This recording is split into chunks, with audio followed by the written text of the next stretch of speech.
And we are live. Hey Chuck, my bad, man, for keeping you waiting. I'm so sorry, bro. I am so sorry. And look, I'm also sorry. I see your comment there, Chuck. Unfortunately, Sean might not be with us tonight.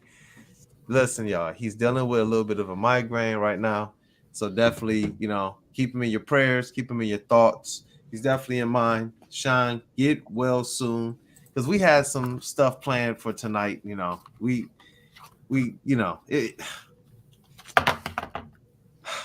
I just feel crushed now, guys.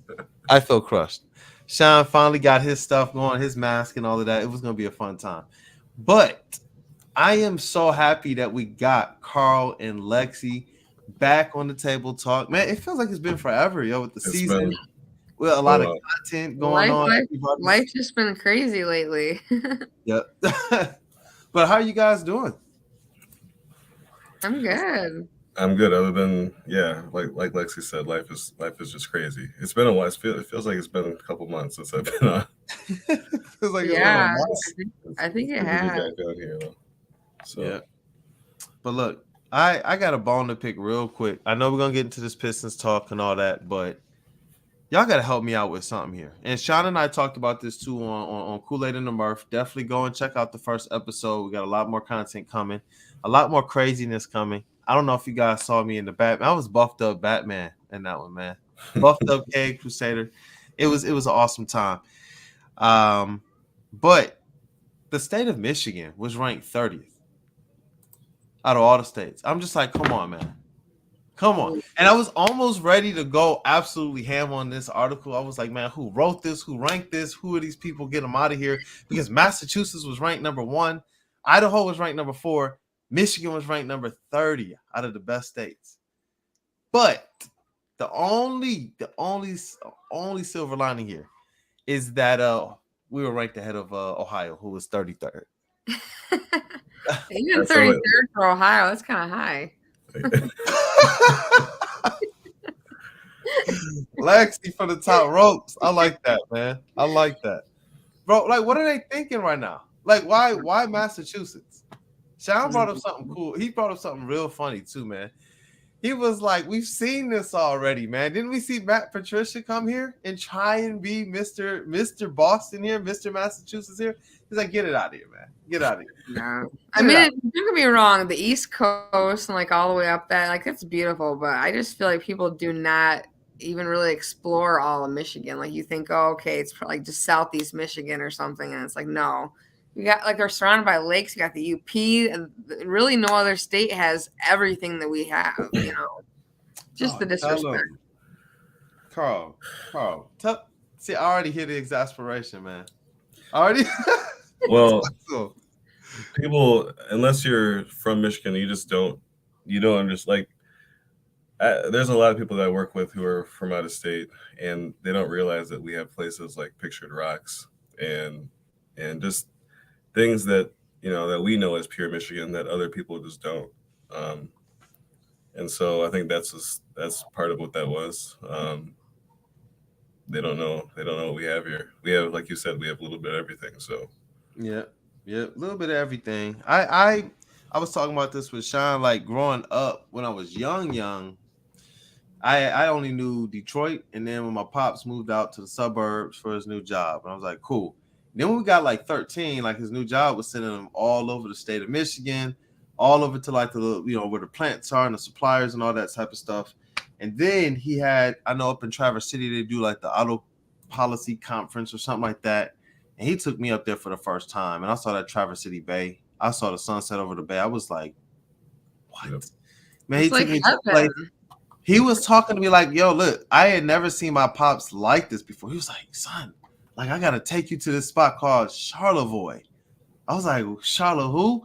And I went there. I was just sitting there in the cove, just looking out at the water like, yo, this looks like a scene out of like Peter Pan or something. Like, like places like this exist in Michigan. So I'm like, man, get out of here, dog. These rankings, I don't know who's letting these people do this. I don't know what they're looking at. If they're just driving through the outskirts of certain like rural areas or the city, but I don't know, man. Michigan versus everybody. I'll just say that. Yeah, Michigan versus everybody. I like that. But and yes, he was an engineer. He was probably like 70% of people here got some connection to the auto.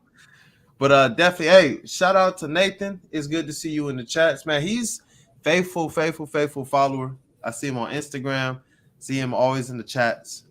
Thank you for always being on. But you guys, I guess we'll kind of make this one and the same. How should we feel going through a rebuild, and do you see improvements? Like, do you believe the Pistons are getting better? You know, before we got going live, Lexi kind of inspired this topic based on how she's feeling right now on the Pistons. And so, Lexi, I will start with you. Man. Look, we got so many losses, a lot of ups and downs, injury bugs and whatnot. How are we supposed to feel going through a rebuild right now? Yeah, I mean, in any rebuild, there's got to be an incredible amount of patience, and it's like I said, it's just being patient and knowing that it's not going to happen right away. These players are young. Injuries are always like the killer, though. You know, it's always like, damn, you know, we could have maybe won a few more games, but you know, it just happens. That's just the way it works. It happens in all of our teams in Detroit, it seems like. But I think that they've targeted some of the weaknesses, like with this offseason. Like we got some size down low. You know, people that can protect the rim, you know, that or even the lob threats we had talked about, like that, you know, we didn't really have that, but also the 3-point shooting. So, you know, you can see that at least they're targeting things we need to work on. Those two components obviously weren't enough for us, you know, to be good and compete for maybe the playoffs this year. But I just think it's a step in the right direction, and you just got to see the bigger picture with a team that's really got to rebuild from the ground up like we had to do. Yeah, I like that. Carl, man, what are you thinking about what Lexi said, as well as how you feeling about the rebuild? So, I mean, I think a lot of us were hoping that we would make the play-in push this year, but I think deep down, all of us knew that we were going to be a bad team again this year. So, there's really no surprise. We lied to ourselves. I remember let's just. I mean, I think I really wanted to see them make the play. Like, I wanted to believe that the internal development and the new additions that we were going to push for a play-in spot. But the reality is that we just have a young team, and so the losses, as far as wins and losses, it's expected.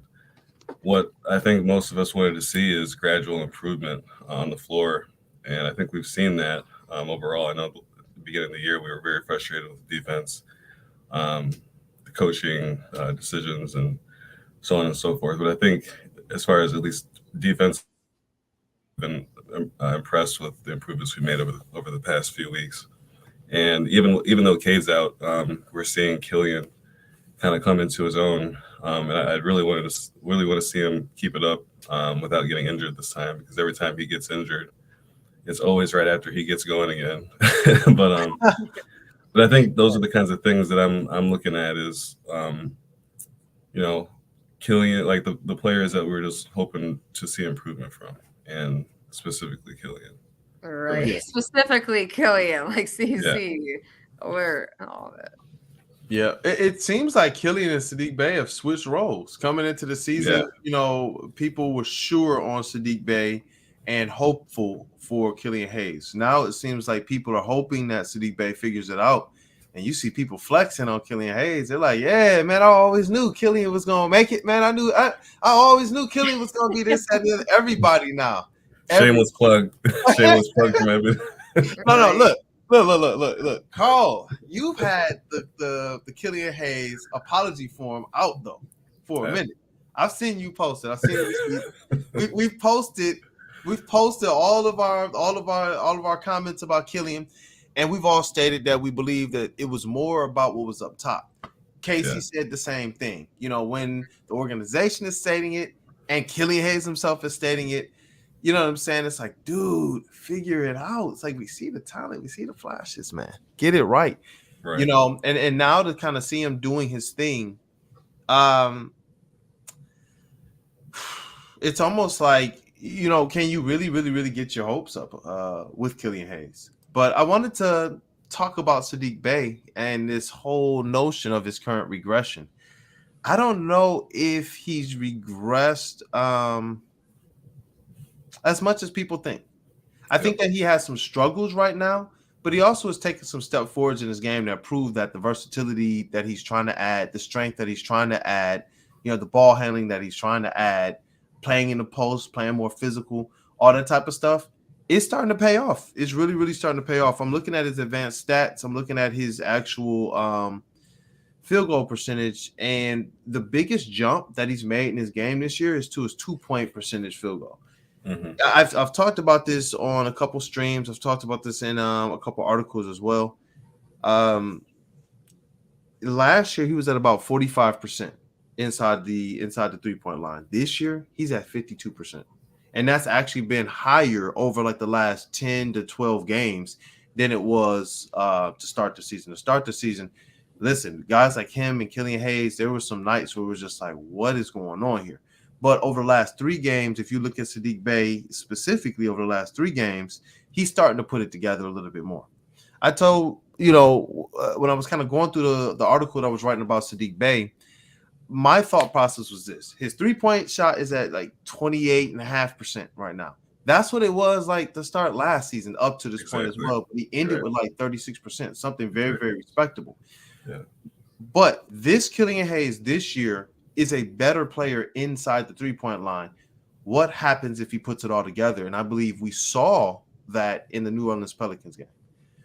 When his 3-point shot starts to get going, I think we see that type of a player. I don't want to see him necessarily going out there and shooting 10 threes, but if he's hitting it, who am I to tell him that? You know what I'm saying? Mm-hmm. If he's hitting it, I'm not going to tell Saddiq Bey to stop. I'm going to bring up his stats over the last 3 games, but I just wanted to kind of go through some more of this. His 2-point field goal percentage is up to a career high, 52% right now, but his effective field goal percent is at a low of 48%. So I do want to be fair there, and that's because that 3-point percentage right now currently is dragging it way, way, way, way down. But before we move on, where do you guys see Bey? What do you see him as a starter long term? As Casey has said, he said, I see Saddiq Bey as a starter. Right now, the situation just kind of has him in this position, but he will get starter minutes and you'll see him closing games. Do you see him as a bench player, as a 6-man? Do you see him kind of as a trade piece? I'll start with you, Carl. Like, what are your thoughts on Saddiq Bey? So I think since the end of last season, I've had this thought, and I'm sure a lot of other people have had it as well, and then some people don't like it, but Saddiq could be the player that could be traded for pieces.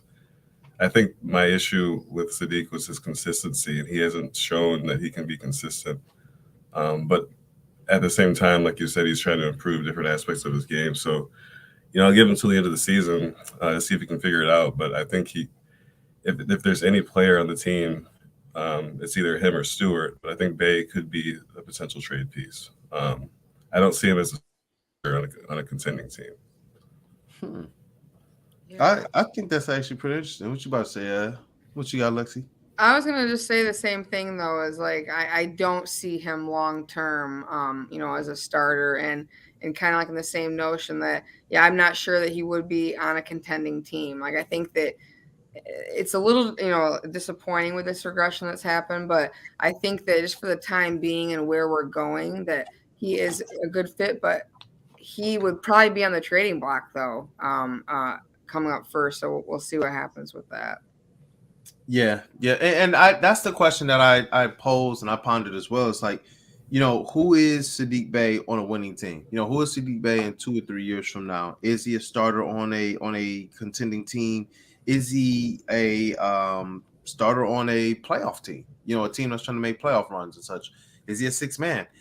One of the roles that I do think kind of suits and might fit him well is 6-man on a contending team. Is a kind of go out there, you have your space to do you. I remember when the Pistons, the 04 Pistons, and I like to bring up these old teams as reference points. I'm not saying that these players are going to be, and I'm not comparing them to Hall of Fame or championship level players. It's just kind of the roles and the fits. But when Corliss Williamson was brought in, it was thought that he was not going to necessarily fit well or mesh well with the offense because of his style of play. He had to have the ball in his hands. He was a kind of back to the basket player, pump fake and go type of guy. When he needed to, he would let it fly, from the mid range or whatever. And with Saddiq Bey, we find a player that's kind of in the same position. You know what I mean? Like I don't know how well he would mesh with this team getting another talented scorer. We see Kay Cunningham, he's able to kind of pick his spots, but Saddiq Bey is a guy who needs to have the ball in his hand. He's kind of one of those rhythm and feel type guys.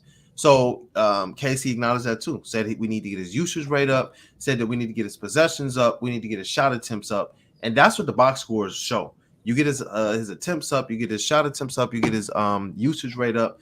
You get Saddiq Bey the ability to kind of mismatch against slower fours and such, or smaller threes, and he's proven to have some success in that role. I long term believe that might be the best fit for him if he's still on the Pistons.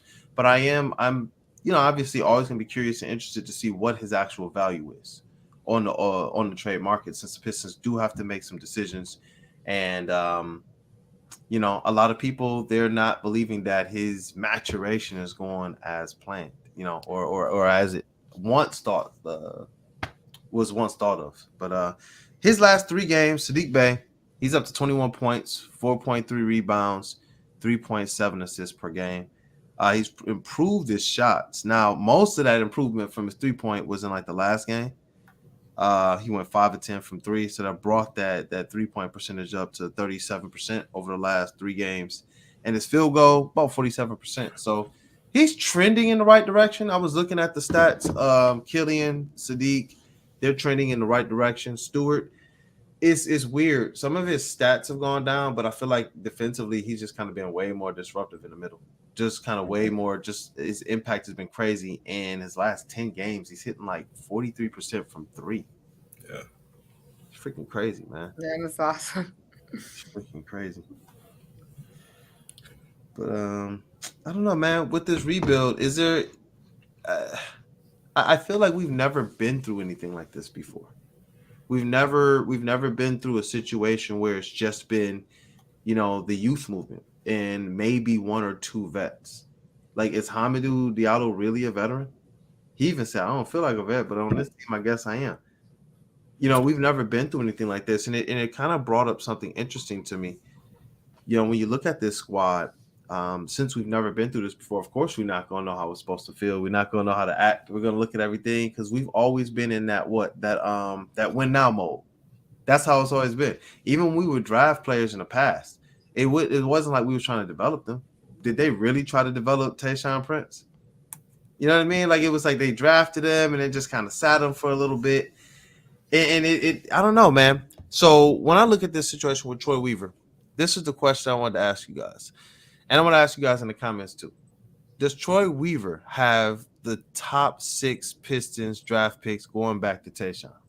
The top 6 first-round draft picks going back to Tayshaun Prince? Like, it's been bleak, in my opinion. and honestly, I feel like Tayshaun and Memo are about the only draft picks, you have to go back to them, that would be able to kind of crack the 6 players of Killian Hayes, Isaiah Stewart, and I'm just putting them in order of their draft acquisition, Saddiq Bey, Kay Cunningham, Jaden Ivey, and Jalen Duren. All right. Look, I wasn't going to say Drummond because I felt like people going to say, oh, they go Kool-Aid to go with this Drummond talk. No, Drummond's fair. That's fair. Because I got one. At the time. There's some dark years for a long time. So it's like, it is very bleak. Kyle Singler. Yeah, that was some dark moments right there. Kyle Singler. Tony Mitchell. All the yeah, good one, Kyle. But that's before Tayshaun. Yeah. Yeah, but no, I think I think it's far and away. Other than Drummond, but I think Troy. Right now has potential. Right now, I mean, yeah, I mean he hasn't shown quite enough to really. Maybe I don't know. Drummond's top 6. Hey, shout out JD. Shout out to JD, man. Yeah. He does a lot of good work out here in the Pistons content creation world. We definitely got the challenges going on right now, the over-under competition. Hey, JD, if you got the link, definitely post that in there so people can keep up with what's going on. Oh, man, let me see here. Middleton.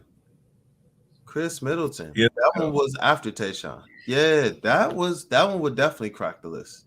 Yeah. That one would definitely crack the list. If we're including players that like Nathan was saying, do we count the players who left? I guess Middleton, would definitely be. Monroe. Would you put Monroe? Did you put Monroe up there? I feel like Detroit fans always overvalue their players. Yeah, everyone was the best. We only remember the good. And so, therefore, I mean, Monroe's not even in no, I don't think I'd put Monroe in there. Hold on. What about? Come on, dog. Austin Day. No. Summer League legend, bro. Summer League legend. Oh my gosh. Rodney Stuckey. You know what? Stuckey. I would have to put Stuckey up there, man. Top 6. We do like a top 10, I guess. You know. I mean, it really depends. Like, are we looking at like prospects? Because like if you're including Cade and Ivy, then you're just like you're saying, oh, that's we project them to be, you know, and Duren. If we're including those 3, that's like saying, oh, we're projecting them to be definitely the top 6 players that come out. Do you think Killian will have a better effect or have a better production than Rodney Stuckey? I mean, I want to say his confidence longer. Yeah. I mean, I want to say yes. Again, there's so much like he's got to still prove. Like he's got to keep it up. Bro, why? And Lexi just said it too. You know who was not short on confidence was Rodney Stuckey, bro. Oh yeah. Give Killian Hayes all of Rodney Stuckey's confidence, bro. Yeah. And I think you got a complete player. But Rodney Stuckey, that's well. See, if you're going to include, so what about Brandon Jennings? Like before he got hurt. Well, they didn't draft him though. Oh, they didn't draft him though. No. We're talking about drafts. Yeah. Mm. Oh no, KCP. KCP is an interesting one. No, I wouldn't put him. I don't know if I could put him up there though. I couldn't put him up there. Yo, there's a lot of people up here. Let me see if there's anybody else. Monroe, KCP. Oh, Aflalo. I couldn't put him up there, though. Bruce Brown. I think Dinwiddie. Dinwiddie could definitely probably unseat Killian and some of those guys. Mm-hmm. But, you know, I don't know what happened there. I have no idea. No idea what happened with that Dinwiddie situation. I don't know how he wound up traded from this organization. I kind of wish he was still here. I really do. I really do. Brandon Knight, Dinwiddie. But yeah, so it's like, I wanted to ask that question because we've never had a situation like this, just to reiterate. So that's why we piggybacked or started with the question of Lexi on Go Blue, Go Tabletop. Hey, that's what's up. Go Blue. Hey, that's your specialty, Lexi. Go, Carl. Yeah, embrace it. You might as well embrace it now. Look, I'm already making U of M videos, so I'm embracing. I'm embracing. You have been a great job. Anyone listening, check out Carl's videos. Impartial. So yeah, trying to be. There's so many great highlights to choose from. At least you had a lot of options. That's the thing. Michigan State doesn't have any. Anyway. Maybe next year. Maybe next year. A lot of misses. Yeah, we definitely had a lot of misses. A lot of misses, man. And so effectively, like, how do we measure if they're improving? You know what I mean? Because it's a team full of young players. It's a team that's completely new. like Troy Weaver continues to turn this roster over every single year with at least 3, 4, 5 new players. This is the question I asked as well, and the article was like, then how do we measure what how these guys are improving? This is the first time that the Pistons, I think, have really torn something down to the studs and rebuilt in a lot of these new fans' lifetime. They've never done this Hmm. ever. You know, for me, I do believe that they are improving. I see it like a smidgen.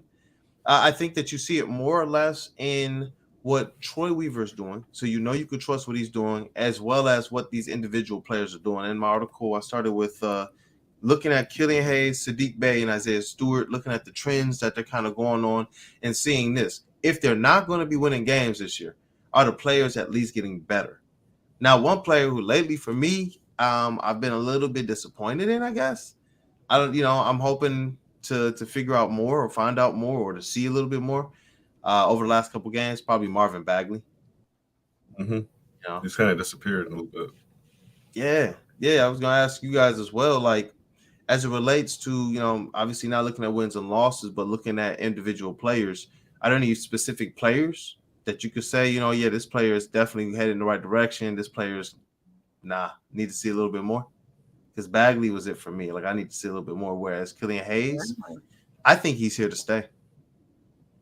I mean, if Killian just needs to keep up what he's doing, it's really incredible to kind of see him come into his own and get that confidence that we've been talking about for so long. And like, if he can continue to do that, I hope he does stay. But yeah, Here's the thing about Bagley. yeah, go ahead. Sorry.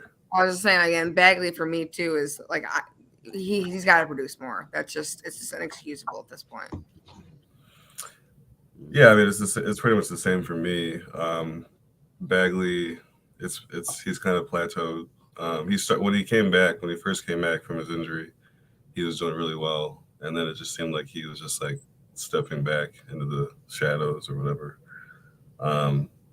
Killian, yeah, I hope he's here to stay. I can't say that I'm convinced because like it just seems like he's, I don't know if delicate is the word to describe his momentum, but like it just seems like if he's thrown off, and that's why I'm interested to see what happens when Cade comes back. Like if his role is obviously going to be different, at least somewhat. So how is he going to deal with that? I hope he continues obviously to play like he is, but and then as far as I mean. I don't know if we're counting rookies, but Duran, I mean, he's impressive kind of every time he steps on the floor. Yeah. Ivy's kind of plateaued, not plateaued, but like over the past few games, he hasn't been the greatest. But I mean, he's going to be fine. Yeah. Overall, yeah, I'm pretty impressed. Still with kind of the overall direction that our players are going, especially the young ones that we know will be here. Yeah, that's probably the most comfortable thing is that with Jalen Duren and Jaden Ivey, I just kind of look at those rookies and like you said, Carl, like you just kind of know those guys are going to be good. And it's interesting because the first season with Killian Hayes, Saddiq Bey, and Isaiah Stewart, I didn't have that same feeling. I had a hope, like, I hope these guys pan out. But with the way that Duren and Ivy have kind of started the season, I'm like, oh yeah, those guys are good. Those guys should probably both be starting. You know what I mean? Like seriously, that's something I hope to see. I saw somebody Chuck's putting their bag needs to come off the bench. I kind of want to see Stewart and Duren start, but I get it. Duren has those games where every game we could see, look, the boy's going to be a problem. He's already a problem. But then if there's an issue with fouls, if there's an issue with, if he's winded or whatnot, then all of a sudden he can find himself on a bench with 2 or 3 fouls by the second quarter. You know what I'm saying? I just don't know how advantageous that is for him, for his development and whatnot. I do want to see him get the time. I do want to see him starting. I feel like Stewart and Duren, that's the best big man pairing. We went through this on the Woodward Pistons podcast before as well. Like what 2-man, what 2 big men do you want to see starting? Which one is your favorite pairing? Is it Bagley and Stewart? Is it Bagley and Duren? Is it Duren and Stewart or whatnot? And for me, it was just Stewart and Duren because I want to see the Pistons look like how Pistons are supposed to look, and that's ferocious. that's tenacious, that's really, really going all out on the defensive end of the side of the court, and being able to be honestly versatile. I love the fact that Stewart and Duran can defend anywhere on the court. Like I see Duran defending guards and wings. They try and do Yeah. pick and rolls, and it's just like, well, that was a waste of a pick and roll. You know what I mean? They try to do it, and they think like, yeah, we can get right around the center. Oh crap, Duran's in the game. It changes. The only way that it really benefits them to do a pick and roll to pull Duran up high is the hope that he's not in the paint to block your shot either. You know, so sheesh. Marvin Bagley though, his last 10 games, 12.4 points, 6.8 rebounds, and a steal. Then, like you said, Carl, it just seemed like he took some serious step back, and I don't know what the cause is. I have no idea how you go from decent stats to 4 points per game and 3.7 rebounds. Right. I have no idea what's going on. I have no idea. The shot attempts are down. His last game was just 0-4. I'm hoping he figures it out. He's not shooting a three either. I know that when he was having some of those better games, he was shooting a three. I don't know if it's like an injury or something lingering or whatnot, but he's not looking good. Is there anything you guys have seen? Even hey, you guys too, man, in the comments. Man, is there anything that you guys have seen that gives any rhyme or reason to whatever Marvin Bagley is going through right now, this little slump? Or is it just a slump and you think he'll work his way through it? Yeah, I think it's just a slump. I think something. I mean, I haven't noticed anything particular, but I guess I maybe haven't been paying too much attention on that. But Yeah, I think it's probably just a slump. It's not something to be too concerned with. I mean, at the moment, at least, we'll see how it plays out over the next few games. But I'm sure he'll probably be fine. He'll come out of it. Yeah, my biggest thing I believe is just the fits. As this Yeah. team gets healthy, they're adding like a whole lineup full of players. Like we started the season saying on this table talk, just wait till Burks and Knox and Bagley Right. and Noel and these guys get back. But they got a handful of those players back. You know, I know they lost Cade. They got those guys back. They got Stewart back from his mini injury. You know, Ivy missed a little bit of time. Saddiq Bey missed a little bit of time. They've had no time to get chemistry. We all sat here and said that Cade and Ivy were going to learn how to play together, as if the whole team wasn't going to have to learn how to play together. They added Bojan like an eyelash away from the season starting. You know what I mean? Like the team is new. When they traded Jeremy Grant, who knew that was going to mean that 5 or 6 new players were going to come to the team? Bro, do y'all like Lexi? Do you realize that they traded Jeremy Grant, and in return, they effectively got Jalen Duran, Kevin Knox, Alec Burks, you know, Nerlens Noel, and then they also drafted Jaden Ivey. They had Kemba Walker in that deal as well. That was 6 new players. And then with that opening up of the cap space, they brought in Bojan. 7 new players. How many of those players are in the lineup? All of them. All of them in the rotation right now. That's why, like, it's really easy though to kind of just take a step back. And as much as it kind of sucks, like watching a terrible team right now, you can just know what Troy is building, and he's showing you, and you know, and giving that confidence, to give that confidence in him, you know, to believe that he can take this team, you know, and build it up. And I'm excited for it because it's been incredible what he's done so far. I can't wait to see where it goes from here. Definitely. Yeah, I think that this team ultimately is headed in the right direction. I believe it's being built the right way. I feel I've been less reactionary game by game because this is a year of observance. This is a year to see what you have. Troy Weaver is seeing what he has. Why? Because he knows what he has in the bank already. It's like, yo, I got these draft picks. I got a lot of cap space, and I have a vision and a plan going forward. He knows that Burks and Bojan, who we're going to talk about next before we close, he knows that he has those guys in tow. You know what I mean? Like, he knows he has assets that he can trade. He knows he's going to have space to be able to absorb players in a trade. He can just sit back and just say, hey, who wants us to be a facilitator for you? So you can get the draft pick you want, or the other player that you want, or the signing, or the cap space, or this, that, and the other. When you got a GM like that, you don't have to be as reactionary on a year like this when everybody said this team at best may compete for the play-in.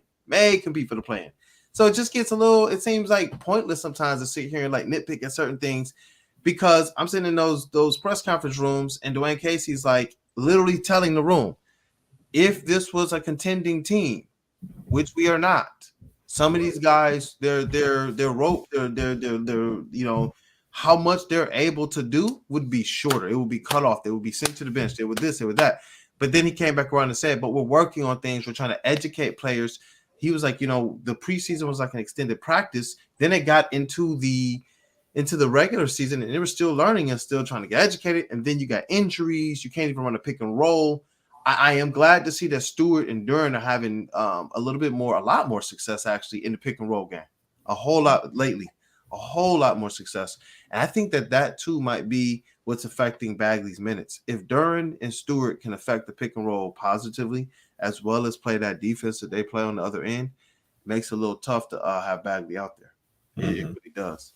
But I don't know, man. I definitely want to encourage people to just, yeah, you know, we can criticize this team. There's always things to criticize. Casey has definitely criticized their effort and from a night-to-night basis and the consistency of it. Make sure these guys stay after it all the time, because even if you're going to lose, you don't want to get punked. And you don't want to look like that, man. Go out there and play tough, because that's what Detroit basketball is about. But this Bojan thing, and I've seen people, they're talking about Alec Burks as well. I've seen people talk about, and you guys brought up Saddiq Bey. What are the pros and cons of trading any of those players? And is there one that you believe should be traded over the other? Like, is there one that you believe fetches Detroit the best value or sets us up the best long term? You know, Bojan, Saddiq, Alec Burks. Can you trade them, all of them, for like Devin Booker or something? Dude, I like the way you're thinking, Carl. Contact Troy, let me know. Trade them all for Devin Booker, man. Like Devin Booker. We've had these conversations before, brother.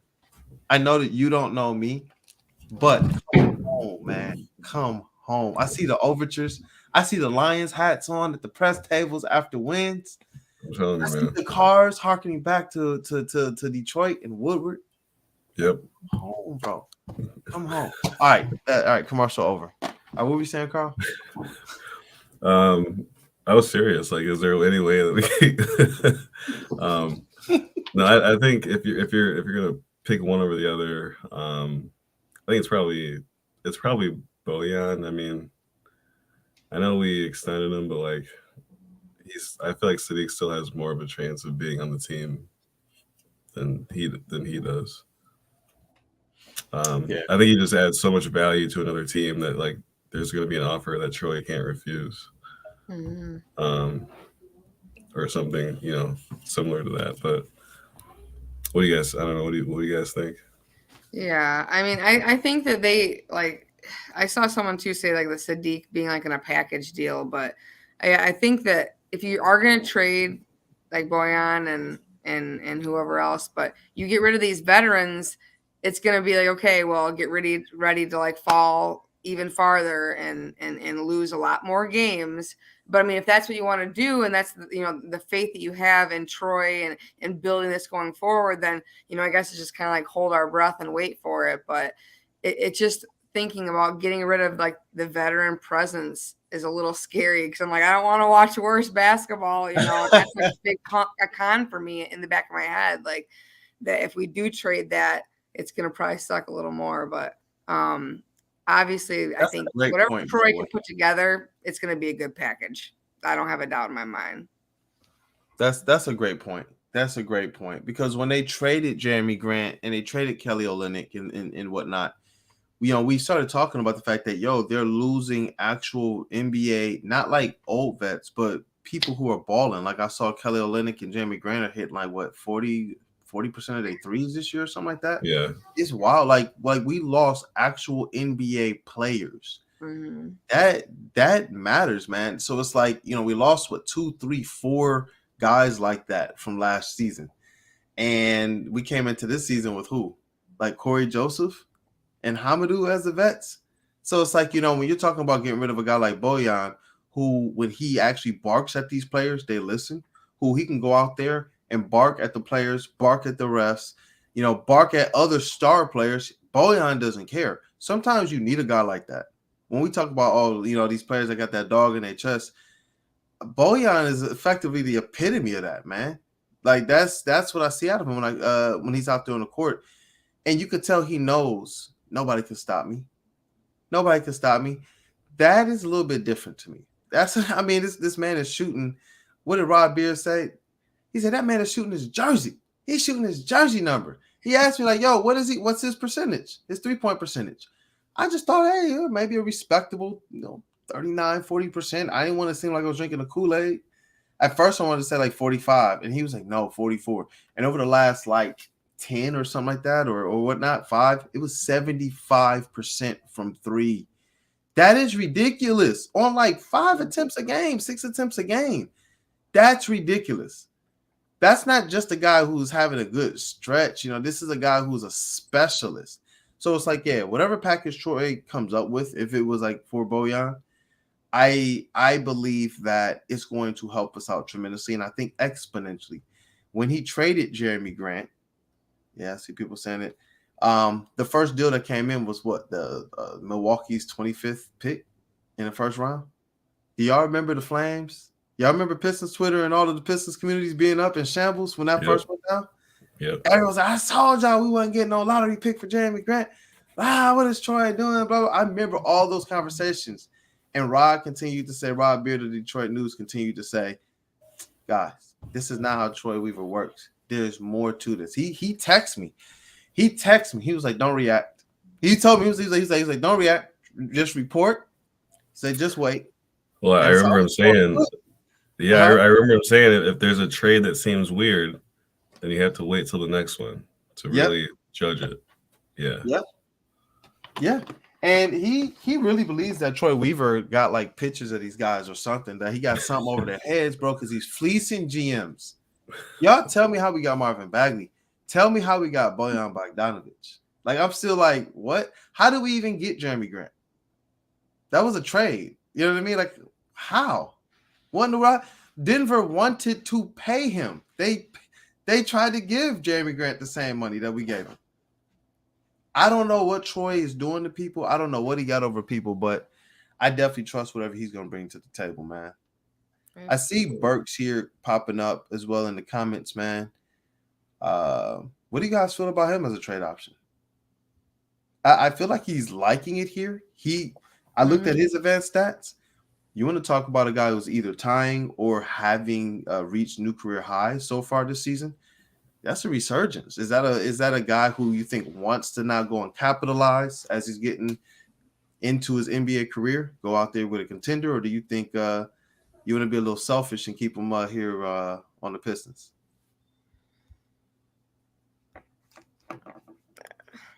I think, you said it, it seems like he likes it here and stuff, but I agree with Nathan though that we're probably not going to get what he's worth, so I don't know if it would really be worth it unless you did package him, I guess. But yeah, I kind of agree with Kyle on this one. I kind of do.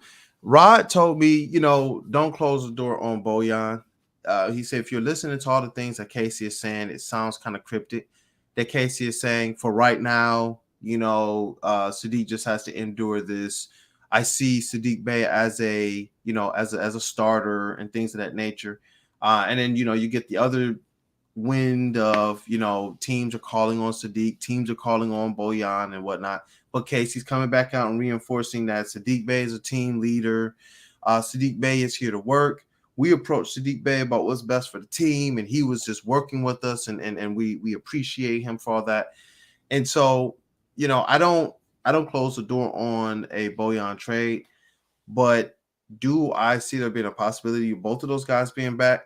If you would have asked me this maybe 2 weeks ago, I would have said yes. The only reason why I'm saying that maybe between Bojan, Burks, and Saddiq, they either have to figure out some way these guys fit in terms of position, because the problem that they wanted to avoid by having Bey and Bojan playing together, they're not running into a Bey and Burks playing together. Recently, they have found better strides playing together, finding ways to share the ball. But those are two ball-dominant guards or wing players again. You know what I mean? Between Burks and Saddiq Bey. It doesn't really help Saddiq Bey's game to go down there and play with him, with Burks. So it's just like something has to be done. I do believe that Bojan fetches the most in return out of all three of those players. I don't know if Burks necessarily wants to be here long term or not, but he's looked happier. Just kind of, getting into the games, walking the floor to get up to the little media section and everything. Dude looks like he wants to be here. He looks happy. He looks like he's having fun playing basketball right now, and the stats are showing that.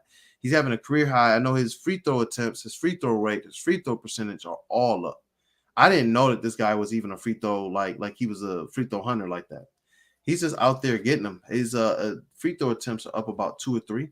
And we stated this during the summer too, when they first announced the trade that Kevin Knox and Alec Burks, there was more there.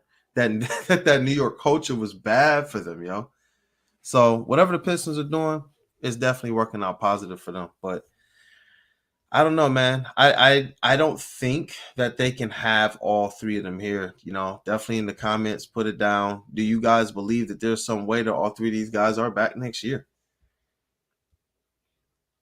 Nathan's he seems like he's just an Alec Burks fan, yo. Yeah. He wants Alec Burks here. Nathan, bro, do you have an Alec Burks jersey? I hope it's teal if you do.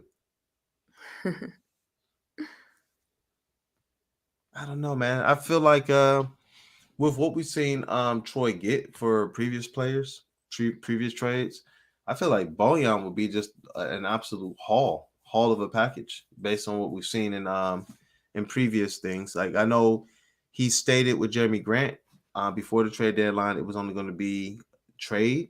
It was only going to be traded if it was for 2 first-round picks because you don't really know where those picks are going to convey. At the draft time, he said, if I know where I'm picking, I'll let it go for 1 first-round pick. And obviously, he pulled that thing together, traded him for the 25th, and it was able to then go up and get Jalen Duren, plus a bevy of players who are looking like some of our best players.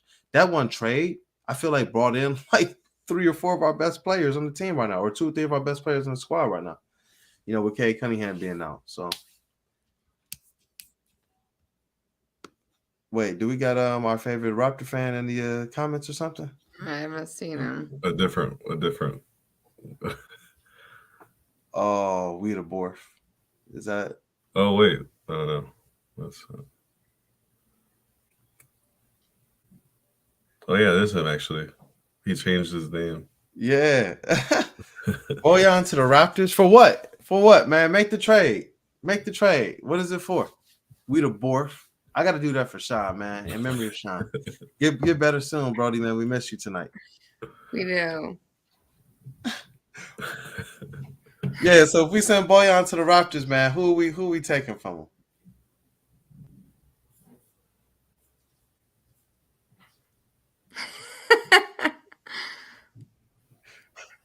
Sheesh. Says Scotty Barnes is the future. Come on, man, get out of here. But look, man, I feel like that's the show, man. We covered all of our topics. I felt like we kept it under an hour. We had some good conversation with the chat. Yeah, for sure. Yeah, and Michigan beat Ohio in the state rankings. That's always a good thing. Hey, look at that. I feel like Lexi helped. This is for 2021. This is for 2022. Kiss my ass, Ohio. How many days? I saw it was like over like almost like 1,100 days or more. By the time we go to play them again, it'll be over 1,400 days since the last time Ohio State beat Michigan. Do you remember what it's like, you guys? Do you? I don't. Bojan for Kim Birch. Oh my gosh. Get the frick out of here, dog. Get Go out Blue of here. Nathan. Go Blue Nathan. Hey, always good seeing you in the chats, man. Always good. Thanks for supporting. But hey, I think that's a wrap. Hey, tell the people where you guys can be found. Yeah. Yeah. Oh, go ahead, Carl. No, go ahead. All right. Go Blue Lexi 117 on Twitter and Instagram. And then I do content creation for Blue by 90 and Multiplicity Media Group. College basketball, college football, and NFL. Hey, I'll put this on the screen for you, Carl. We'll allow it. I appreciate it.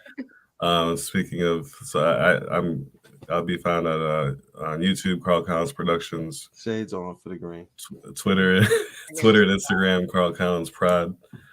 I just do a whole bunch of sports, Detroit sports mixtapes and highlight mixes. Yeah.